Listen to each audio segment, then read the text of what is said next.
우리 하나님 말씀 같이 보겠습니다. 신명기 17장 1절부터 7절까지입니다. 신명기 17장 1절부터 7절까지 우리 한 절씩 교독합니다. 무릇 흠이나 악질이 있는 우양은 내 하나님 여호와께 드리지 말지니 이는 내 하나님 여호와께 가증한 것이 됨이니라. 내 하나님 여호와께서 내게 주시는 어느 성 중에서든지 내 가운데 혹시 어떤 남자나 여자가 내 하나님 여호와의 목전에 악을 행하여 그 언약을 어기고 가서 다른 신들을 섬겨 그것에 절하며 내가 명하지 아니한 이를 성신에게 절하다 하자. 혹이 그 일을 내게 고함으로 내가 듣거든 자세히 사실하여 볼지니 만일 그 일과 말이 확실하여 이스라엘 중에 이런 가증한 일을 행함이 있으면 너는 그 악을 행한 남자나 여자를 내 성문으로 끌어내고 돌로 그 남자나 여자를 쳐 죽이되 죽일 자를 두 사람이나 세 사람의 증거로 죽일 것이요 한 사람의 증거로는 죽이지 말 것이며. 우리 7절 합독하겠습니다. 이런 자를 죽이면은 증인이 먼저 그에게 손을 댄 후에 뭇 백성이 손을 댈지라. 너는 이와 같이 하여 너의 중에 악을 제할지니라. 아멘. 오늘 우리가 성경을 이렇게 보다가 보면 오늘 신명기에서도 이렇게 또 말씀을 하시는데 레위기에서도 또 이 말씀을 하셔요. 그래서 하나님은 말씀을 이렇게 하시면서 계속해서 반복하는 경우가 있어요. 그래서 반복하는 얘기는 그만큼 중요하다라고 이 말씀을 하시는 거예요. 그래서 오늘 첫 번째로 보면 17절에 보면 흠이나 악질이 있는 우양은 하나님께 드리지 말지니 이것은 하나님 앞에 가증한 것이다. 그렇게 말씀을 하셔요. 이게 무슨 말씀이냐면 이 짐승들 중에서 하나님은 그러잖아요.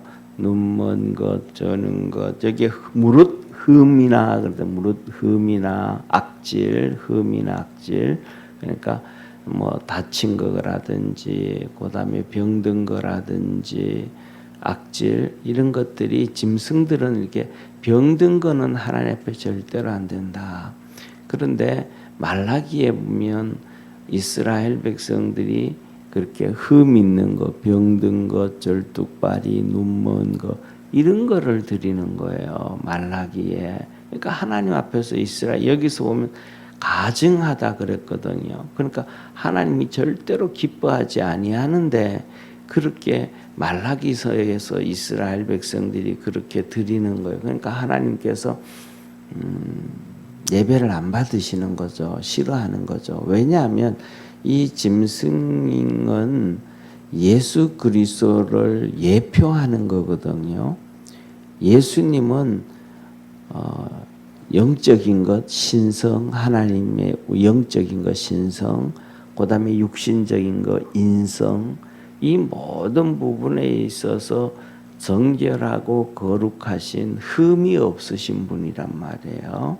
그러니까 예수님이 그렇게 정결하고 의롭고 흠이 없으신 분인데 그 예수님을 예표하는 짐승을 하나님 앞에 번제로 드리고 이거 할 때 가져올 때 그 흠 있는 거면 안 되는 거예요.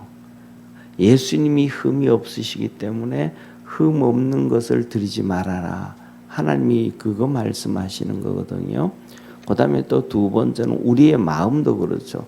우리가 하나님께서 우리에게 너는 마음을 다하고 정성을 다하고 뜻을 다하고 목숨을 다해서 하나님을 사랑하라 그랬으니까 그렇게 한단 말이죠. 그러니까 우리가 뭐냐 하면 뭐 요새도 그렇겠지만은 특히 옛날 같은 경우에는 가난한 시대였는데도 며느리들이 시집을 와가지고 이렇게 아이가 생기고 나면 그 가난한 가운데서도 이렇게 뭐 사과를 준다든지 뭐 이렇게 줄 때 보면 흠 있고 삐뚤어지고 뭐 이런 거 시어머니들이 안 주잖아요.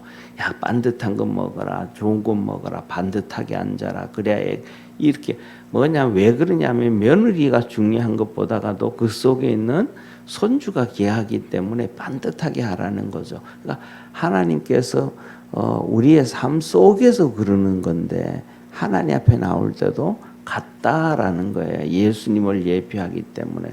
그런데 이 말라기에서는 그런 걸 드리고 그러니까 그것이 예수님도 무시하는 것이 되는 거고 하나님도 무시하는 것이 되는 거고 이러다 보니까 하나님이 그들을 가증히 여기고 그냥 미워하시게 되어지고 예배를 안 받게 되어지고 또 하나님이 그들을 축복하지 않게 되어진단 말이에요. 그러니까 그런데 보면 참 뭐라 그럴까 그때 제사장들도 참 중간에서 난처한 경우가 있을 것 같아요. 백성들은 그거 가져와 가지고 하나님 앞에 드리려고 하는데 이거 이래서 안 됩니다 하고 안 하면 또 막 백성들이 제사장들한테 뭐라 그럴 수도 있지 않겠습니까? 그죠? 또 개중에는 정말로 어쩌면 집에 이렇게 양 한 마리, 염소 한 마리, 뭐 손 두 마리 있지만은 그 중에 절뚝발이 병들고 이런 것들이 제일 그 중에서도 괜찮은 것일 수도 있잖아요, 그죠? 그다음에 두 번째로는 어떤 백성들은 정말로 하나님 앞에 드리고 싶은데 정말 돈도 없고 아무것도 없으니까 시장에 가서 그때는 무조건 하나님 앞에 와서 예배 드릴 때는 그 짐승들을 드려야 되니까 피를 흘려야 되니까요. 그러니까 싼 거라도 사서 가져올 수도 있잖아요. 그런데 그 모든 상황을 제사장들이 다 할 수는 없잖아요. 그러니까 그 다 받을 수밖에 없는 거죠. 그렇게 하면 제사장들은 다 할 수밖에 없으니까. 그런데 하나님은 다 아시잖아요. 그 없는 가운데 하는지 있는 가운데 하는지 어떤 상황 가운데까지 하는지 다 아시니까 하나님은 너희들이 어려운 사람도 있지만 실질적으로 안 그런 사람들이 더 많다라고 말씀하시는 거예요.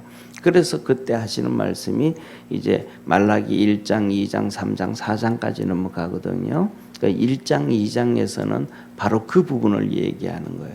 1장, 2장은. 그러면서 하시는 말씀이 3장에 넘어가면 11조도 각종 예물도 하나님 앞에 잘 한번 드려봐라. 너희들이 마음을 다해서 하나님 한번 해봐라. 그러면 하나님도 너희들을 마음 다해서 축복해 주셔서 이른 비와 늦은 비를 내려주시고 깐북이라든지 한재가 추위가 와서 곡식이 익지 않아서 떨어지는 일도 없게 해주시고 축복해 주시겠다. 이게 말라기의 구약 성경의 마지막 메시지거든요. 왜 좀 전에 말씀드렸던 것처럼 이 짐승은 예수 그리스도를 얘기하니까 그리고 예수님께서 이제 마태복음의 신약에 이제 오시는 거예요. 그래서 우리가 이런 것을 이렇게 보다가 보면 성경을 기록을 해놓은 것을 이렇게 읽다가 보면 이런 내용이 나오니까 요새는 뭐 코로나도 그렇고 요새는 또 많이 간증을 못하는 시대가 되어졌지만 그 전에 우리가 옛날에도 우리가 이제 이렇게 믿음의 성도들 간증을 들어볼 때 보면 이런 거 이렇기 때문에 뭐 어떤 분들은 뭐 돈도 다림질해 가지고 하나님 앞에 드렸다. 너무 왜 돈이 지저분한 것밖에 없으니까요. 옛날에는 뭐 요새는 은행에 가도 신권 바꿔주세요 하면 바꿔주지만 옛날에는 그런 뭐 그것도 없잖아요. 시골에서 뭐 어디서 은행에 갈 데도 없고 이래도 없으니까 막 때 묻은 돈 같은 거는 이렇게 좀 씻어 가지고 다림질 해 가지고 드렸다 이런 간증까지도 이렇게 있었단 말이에요. 그게 뭐냐면 바로 여기에서 이렇게 흠 있는 것 가증한 것은 하나님 앞에 드리지 말아라 그런 거예요. 말씀이에요. 그래서 우리 믿음의 성도들도 이렇게 하나님을 향해서 마음을 다하면 하나님도 우리를 향해서 그렇게 은혜 주시고 축복하시는 하나님이시다라는 사실입니다. 그 다음에 두 번째로는 여기에서 지난번 또 레위기에서도 말씀드렸던 것처럼 우상 숭배한 자 이스라엘 백성들 가운데서든지 그 성읍 가운데서든지 누구든지 그러니까 그 성읍에 살면 이방인들도 다 포함되는 것 같아요.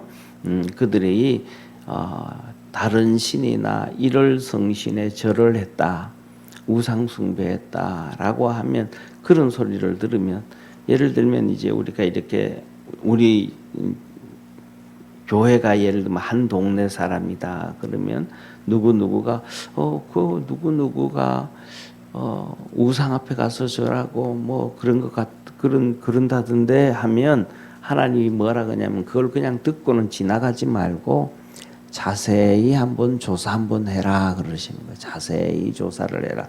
그래서 이 자세히 조사를 하고 난 다음에 여기서 이렇게 말씀을 하시죠. 우리 3절 4절 한번 같이 읽습니다. 3절 4절 가서 다른 신들을 섬겨 그것에 절하며 내가 명하지 아니한 이를 성신에 절한다 하자. 혹이 그 일을 내게 고함으로 내가 듣거든 자세히 사실을 볼지니 만일 그 일과 말이 확실하여 이스라엘 중에 이런 가증한 일이 행함이 있으면 그러죠, 그죠? 여기 보면 4절에 듣거든 자세히 사실하여 볼지니 그러니까 자세히 조사해봐라 진짜인지 아닌지. 사람들은 그러잖아. 우리는 무슨 얘기 들으면 누가 그렇대 뭐 그러면 그거 그렇대 이런 얘기 하잖아요. 그러니까 그 듣는 거는 듣고 그렇다고 하지 말고 조사해봐라. 제가 항상 그런 얘기 하잖아요. 이렇게 뉴스에 나오고 텔레비에 나오고 하면 그런 것도 다시 한번 검증해봐라. 예를 들면 뭐 KBS에서 이런 얘기를 하면 또 다른 데서도 그런가 한번 체크해보고 또 우리나라 방송이 그렇게 나오면 외국 방송들도 제가 그런 얘기한 요새는 컴퓨터가 워낙 좋아가지고 그냥 클릭 하나만 하면 번역이 다 돼 나오고 이렇게 되어지기 때문에 조금만 신경 쓰면 된다. 그러니까 우리나라 언론만 얘기 듣지 말고 다른 데도 한번 비교해보면 된다. 왜냐하면 사실은 뭐냐면 이런 거예요. 모든 우리나라를만 얘기하는 게 아니고 모든 나라가 자기 정권을 가진 사람들이 자기 언론들을 통해서 자기 나라 백성들한테는 이렇게 좀 왜곡을 합니다. 그리고 왜곡에 대한 것은 할 수 있으면 또 좀 공정하게 하려고 하는 보도가 있거든요. 예. 그러니까 왜냐하면 자기들하고 그렇게 큰 직접적인 이해가 없으니까. 그러니까 그런 것들을 이렇게 바라보다 보면 이게 우리나라에서는 이런 얘기하는데 외국에서는 똑같은 상황을 이렇게 얘기하는구나. 그러면 두 가지를 들어보면 그냥 느끼게 되죠. 알게 되죠. 어떤 게 더 진실이구나. 그래서 잠언에서도 하나님이 말씀하시잖아요. 재판장이 쉽게 말하면 재판장이 누가 한 명이 왔는데 그 사람의 얘기만 듣고 재판을 하게 되어지면 큰 수치를 당한다. 그 뒤에 온 사람이 와서 얘기하는 것은 전혀 다른 얘기니까 그 뒤에 온 사람이 한 얘기가 더 진실일 수가 있다. 그러니까 둘을 다 들어봐야 된다. 그런 얘기하는 거예요. 그러니까 하나님이 너희가 먼저 이런 얘기 듣고 누가 그 가서 절했대, 누가 우상 숭배했대, 누가 뭐 했대. 그냥 그렇게 하지 말고 실질적으로 듣고는 조용하게 자세히 한번 조사를 한번 해봐라. 이렇게 한단 말이에요. 그런데 이런 것들이 뭐냐면 하나님이 이렇게 말씀을 하셨는데 예를 들면 우리 이제 이슬람이라든지 그다음에 공산주의든지 똑같은 거예요. 전혀 다르지만은 우리 이 기독교에서 파생돼 나간 거는요. 그래서 이슬람 같은 경우에는 7세기에 마호멧에 의해서 생겨진 것이 이슬람입니다. 7세기에. 그러니까 예수님께서 십자가에 돌아가시고 난 다음에도 한 650년 지난 다음에 생기기 시작한 게 이슬람이에요. 그러니까 이슬람들이 쉽게 말하면 자기들이 코란을 믿고 있는데 성경을 딱 갖다 놓고 코란을 딱 갖다 펴놓고 보면 이 코란이 틀렸구나. 그냥 보여지는 거 똑같은 걸 두 개를 놓고 보면 그러니까 기독교인들은 그냥 뭐 예배도 못 드리게 하고 믿지도 못하게 하고 그냥 다 핍박하고 죽여버리죠. 그리고 이런 부분들 같이 똑같이 공산주의자들도 똑같이 그냥 뒤에 자세히 알아봐야 되는데 알아보지 않고 예수 믿는다 그러면 이런 그냥 재판 내버리는 거, 이 인민재판이라 그러잖아요. 누가 잘못했대 그러면 그 뒤에 우리 주님이 말씀하시는 거예요. 증인 두세 명을 세워라 그런단 말이에요. 증인 두세 명을 세워라. 그리고 주님께서 하신 말씀이 증인 한 명으로는 안 된다. 그러니까 조사해 봤더니 그렇게 되는 것 같은데 증인이 한 명밖에 안 나온 거예요. 그러면 그거는 하지 마라. 왜? 그 중에 한 명이 그 사람에 대해서 악한 감정을 가지고 있으면 얼마든지 그 사람을 해코지할 수 있으니까 그건 안 된다. 증인이 2명 정도는 돼야 된다. 2~3명은 돼야 된다. 그리고 증인이 2~3명만 되는데 그것도 자기 신분 숨기고 자기 신분을 숨기고 내가 사실은 진실을 얘기하는데 나 신분 안 드러내고 그냥 증인만 할게요. 이거는 안 되는 거예요. 그러니까 자기 신분을 드러내야 되는 거예요. 그래서 이것이 뭐냐면 이렇게 증인 채택 같은 것이 이제 옛날에는 별로 잘 안 됐지만은 이 미국이라든지 유럽에서 시작이 되어진 거잖아요. 민주화. 이게 다 성경에서 나오는 거거든요.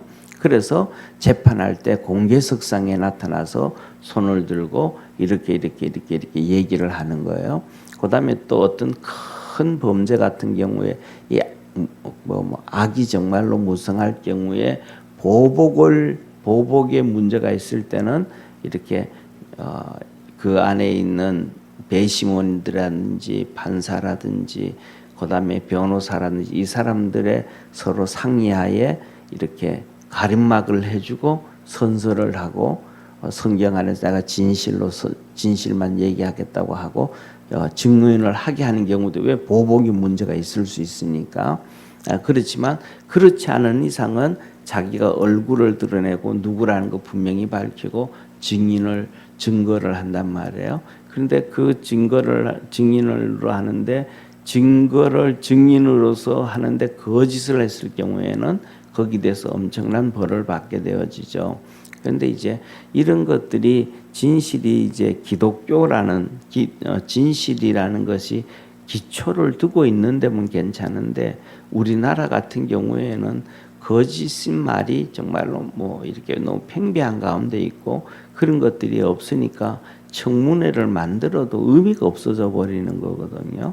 왜냐하면 거짓을 얘기를 하고 나면 거기에 대해서 분명히 뭐 해야 되냐면 정말로 국회에서 거짓을 얘기하고 나면 100% 그 사람을 벌을 줘서 감옥에 보내버려야 되는데 국회에서 거짓 증인을 했다고 감옥 간 사람들이 있다고 뉴스 나온 적 있어요? 없잖아요. 장관들도 정말로 거짓 증거를 많이 했는데도 그냥 넘어가 버리잖아요.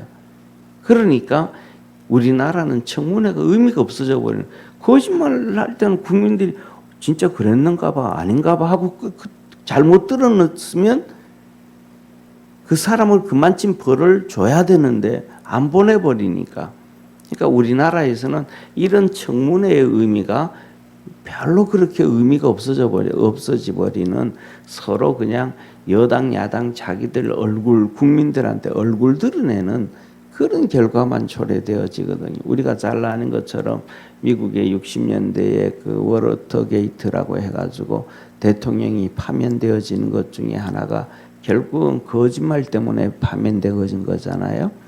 도청을 했다 안 했다가 문제가 아니고 도청을 했는데 자기가 대통령이 안 했다고 얘기한 거예요. 나중에 들통나니까 이거 청문회의 되고 심각하고 탄핵받게 되어지고 하니까 난 물러날게 하고 물러난 거란 말이에요. 그러니까 거짓말을 한 거예요. 도청을 했다 안 했다가 아니고 도청을 했음에도 안 했다고 한 그 거짓말 때문에 대통령이 물러난 사건이거든요. 그런데 우리나라에는 거짓말해도 뭐 아무런 제재가 없으니까 국회에서도 그러니까 이거는 심각하다. 그래서 이제 성경에서도 보면 두세 명의 증인을 꼭 세워라. 그리고 이 두세 명이 먼저 돌을 들어서 그 사람을 죽여라. 돌을 던져라. 그리고 다른 사람이 이제 돌을 들어서 그 사람을 우상 숭배한 사람을 죽이게 해라라고 하면서 증인이 든 사람이 자기가 책임을 지게 하는 이 제도가 뭐 이런 제도가 공산주의에는 인민재판으로 그대로 가버렸고, 그다음에 이슬람도 똑같이 이런 것이 그대로 가가지고 더 심하죠. 인민재판. 이 이슬람 같은 경우에는 그 이슬람의 이러한 그 뭐 혼인 같은 경우에도 연애를 못하게 했는데 딸이 연애를 했다 그러면 그냥 아버지든지 오빠든지 동생이든지 데려와서 그냥 죽여버리잖아요. 뭐 증인 두세 명 증인 세울 것도 없고 뭐 이렇게 더 악랄하게 그렇게 없애버리는 경우가 이슬람 같은 그런 제도가 그런 게 있고, 이런 제도에서 하나님이 말씀하신 데서 그런 것들이 다 가져가 버린 거예요. 그리고 난 다음에 뭐 그 쉽게 말하면 두세 증인 같은 경우에도 이제 예를 들면 여기서 얘기하는 그 경우에는 한 동네 같은 사람들이란 말이에요. 그런데 그 이때는 이 사람들은 서로 뭐냐 하면 서로 이러한 그 인과응의 관계가 없었잖아요. 근데 우리나라 같은 경우 옛날 같은 경우에는 그런 관계가 많잖아요. 그렇죠? 지주들이 있고 그다음에 소장농들도 많고 종들도 많고 하니까 그 가운데서 소장농을 받고 뭐 하면서도 문제가 생길 수도 있고, 그다음에 양반과 종과의 관계에서도 문제가 생길 수도 있고, 이런 관계에서는 쉽게 말하면 뭐 안 좋은 얘기를 두세 명이 입만 맞추면 얼마든지 만들 수 있잖아요. 그러니까 이런 것들이 공산주의에서는 그것을 이용을 해버리는 거죠. 그런데 여기서 성경에서 얘기하는 것은 그런 관계가 아니잖아요. 전부 다 이스라엘 백성들이 하나님이 각자가 준 이러한 토지들이 있고 각자가 다 있는데 있는 관계에서 그런 그런 인간적으로 감정을 가지고 있지 않은 상황에서 우상 숭배라는 진실을 얘기하는 거니까 정말 이렇게 감정 없이 사실대로 얘기할 수가 있는 거거든요. 그래서 이런 것들을 보면서 이런 데는 이런 부분들이 좀 이래서 이렇게 됐고 이런 부분은 이런 데서 됐다.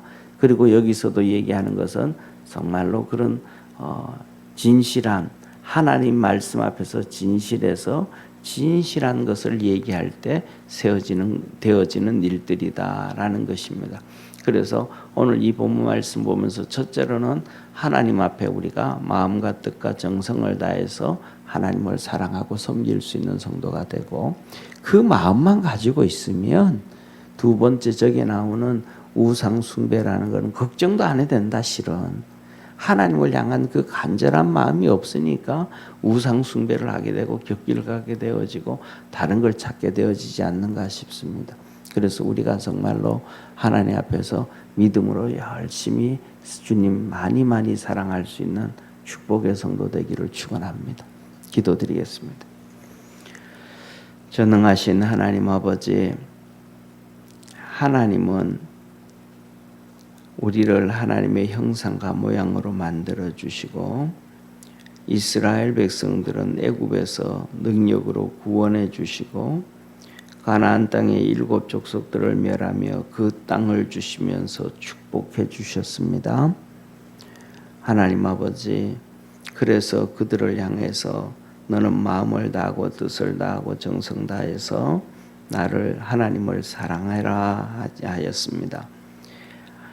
이스라엘 백성들은 그 하나님의 은혜 다 잊어버리고 우상 숭배하기도 하고 곁길 가기도 할 것을 하나님께서는 미리 아시고 그렇게 하지 말아라 라고 하셨습니다. 우리 모든 믿음의 성도들 우리도 동일합니다. 예수님을 보내셔서 구원해 주시고 사랑해 주시고 축복해 주셨습니다. 우리 사랑하는 모든 믿음의 성도들이 우리 주님 많이 사랑하며 살아가는, 그리고 하나님의 큰 은혜를 입고 사는 축복의 성도들 되게 하옵소서. 구원하신 예수님의 이름으로 기도드립니다. 아멘. 하늘에 계신 우리 아버지여, 이름이 거룩히 여김을 받으시오며 나라에 임하옵시며 뜻이 하늘에서 이룬 것 같이 땅에서도 이루어지리다. 오늘날 우리에게 일용할 양식을 주옵시고 우리가 우리에게 죄진 자를 사하여 준 것 같이 우리 죄를 사하여 주옵시고 우리를 시험에 들게 하지 마옵시고 다만 악에서 구하옵소서. 대개 나라와 권세와 영광이 아버지께 영원히 있사옵나이다. 아멘.